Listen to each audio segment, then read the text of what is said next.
సినిమాలో ఔరంగజేబు అరాచకాలు ఫస్ట్ ఇంట్రొడక్షన్‌లో చూపించారు.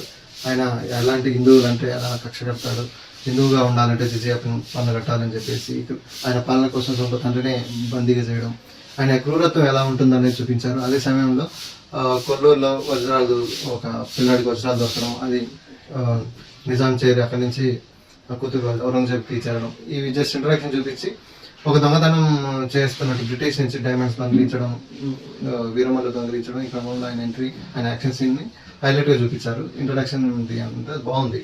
అది యాక్షన్ సీన్లు కానీ, కొరియోగ్రఫీ కానీ, విజువల్స్ కానీ అదిరిపోయాయి. ఇంట్రొడక్షన్ మాత్రం సూపర్గా ఉంది. ఆ తర్వాత నిధి అగర్వాల్ వాళ్ళ కోటలో లవ్ ట్రాక్ కానీ అది సరదాగా ఉంటుంది. అక్కడే సునీల్, నాజరు వీళ్ళంతా, రఘుబాబు వీళ్ళంతా పరిచయం అవుతారు. వీళ్ళంతా ఫ్రెండ్స్ లాగా ఉంటారు. అక్కడ వాళ్ళ మధ్య వచ్చే ఒక ఫన్నీ సీన్లు, నిధితో ఒక రొమాంటిక్ సీన్లు, ఇవి కొంచెం ఇంట్రెస్టింగ్ అనిపిస్తాయి.